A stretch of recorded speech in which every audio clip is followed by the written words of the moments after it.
Okay, so a few weeks ago, or I guess even last month or the month before, I was talking about some live albums from progressive rock, and I had called them the quintessential progressive rock albums, live albums, or something like that. Anyway, that's a word salad.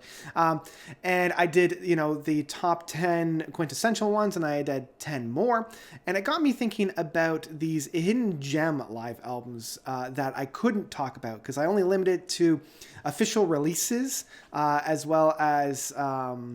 Things that had, essentially official releases. So I want to talk now about the top 5 hidden gems. These are ones that were officially released, or they're ones that came in either special editions of other albums, they came in box sets, or they weren't even actually released. So I've got 5 of them, and I'm really excited to talk to you about them. So let's dive in. And as with my last one, these are in no particular order. I'm not saying that the first one I'm talking about is the best one. I'm not saying that the last one I'm talking about is the best. It's just, I'm going to be saying like 1, 2, 3, 4, and 5 just to kind of help me structure this. So let's start off with number 1, Frequency's bonus disc from IQ. So if you bought the special edition of Frequency back in 2009, it came with a special DVD of a concert that they put out. And honestly, this is my favorite live performance from IQ. It has their 24-minute track of Harvest of Souls. It has some of their famous ones like Awake and Nervous. And there's 2 tracks from Frequency that they were still kind of workshopping. So the lyrics are different. The orchestration's a little bit different. It has my favorite rendition of the title track of Frequency. And I believe the track at that time was Awake and Nervous. Which then became Stranger Than Friction, or Stronger Than Friction. And I love the composition of both of these tracks, and I really love what they do with them. And if you are able to find it, highly recommended that you do, as it provides some of my favorite music. It also has the 7th House, as well as the Guiding Light from the 7th House, my 2 favorite tracks from that album. This whole project really is my favorite live album from them. And it's a shame that it was only available on this this bonus disc that you got from the special edition of Frequency. I wish that they would actively release this one. So if you haven't already seen it, please go and find it because it is top tier IQ music. Number 2, Live at the Rainbow Theater by Genesis. So this one was the live album that Genesis put out just after Selling England by the Pound. This was the one that came in the box set for the Genesis Live. And it is probably my favorite Genesis recording. It has Supper's Ready. It has half, if not all, of Selling England by the Pound, with Dancing with the Moonlit Night, Cinema Show, Battle of Epping Forest. It even has More Fool Me. It has the big Breakouts tracks. I'm trying to think of what else is on there off the top of my head. But and of course it ends with Supper's Ready, and it has the monologue that Peter Gabriel gives within it. Top tier stuff when it comes to Genesis live stuff. If you haven't heard it, like all of these, if you haven't heard it already, please go and find it. It's the best audio recording of this era of Genesis. And I just love it. It's my favorite live recording from them. It kind of squeaks right by Seconds Out because it is Peter Gabriel helming the charge when he is producing that Supper's Ready suite. So, yeah, it's a great album. And if you haven't heard it, please do. Number 3, Echoes in the Garden by Pink Floyd. So this is one that was never officially released. It was a bootleg, but man, if they had released this would have been the quintessential Pink Floyd live album. This was one that was coming out around Animals, where dogs and sheep were still being touted as raving and drooling, and you've got to be crazy. I love this raw approach. Dogs or raving and drooling is only about 12 minutes.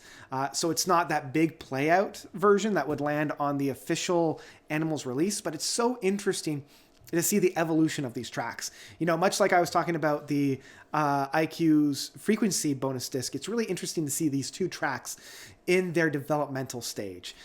And along with that, Shining You Crazy Diamonds, it has the entirety of Dark Side of the Moon on it, and it ends with Echoes. Together, it really has that quintessential 3 album trademark, starting with Dark Side of the Moon and ending with Animals. It's the perfect time capsule of Pink Floyd at that time with these 3 pivotal albums. And it's a shame that they never officially released it, because I don't think they ever actually had like official recordings of this. So yeah, Echoes in the Garden is kind of that what if of the musical landscape that I always think about if they were to ever release it, polish it off and make it an official release. So yeah, that's what I've got for that one. Number 4, Symphonic Live by Yes. So this is probably the only one on here that got an official release in terms of just its album as its own. It also has a brilliant DVD version of this. This was right after the band released Magnification in like 2001. And honestly, I will be hard pressed, but this is one of my favorite live recordings from Yes. They have both Close to the Edge as well as Gates of Beryllium. I love the chaos that they're able to pack into these 2 tracks. They have a full orchestra backing them off. And they have some really heartfelt moments that were from Magnification. And I know, I want to say this was probably the last of their album where they're still able to capture a lot of that raw energy that Yes needs to convey when they're playing a lot of these tracks live. There's still a few moments on here that you can see the age, you can see that little bit of lackluster that's starting to creep in, but at no point does it ever become distracting like it does on all the live albums that they've put out subsequently from this. And I just love this one. If you haven't already heard it or sought it out, I recommend that you do. This is one of my favorite Yes live recordings. Having a full orchestra back up a band such as Yes is really a match made in heaven. And it's one of my favorite recordings of their other huge track, which is Ritual. And having a full orchestra help that out is just mwah, mwah. It's just chef's kisses left, right, and center. Please do yourself a favor and find this one if you haven't already, and really dive in, because dang, is it tasty.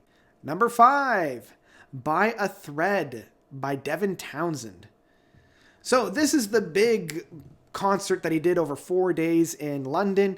It tackles his 4 albums that he put out with Kai, Addicted, Ghost, and Deconstruction, where he plays in their entirety each of these albums. And that is such a monumental task. Like, playing one album from start to finish in a live recording is a feat in itself, but doing 4 back to back to back is astounding, and he's able to pull it off. By the time you get to Ghost, it is such a cathartic release that you're moved by it all. And each of these albums is so very different. Like Deconstruction is such a technical and heavy album, but he's able to match that energy that's needed, especially after the raw and more visceral album of Addicted, which came before it. And even prior to that, the sophistication and more of a mixed grab bag that is Kai. And then ending it all off, I know I kind of went back and forth on this one, but ending it all off with that really soothing, very mellow, very atmospheric album of Kai, or rather Ghost, is such a breath of fresh air by the end of it.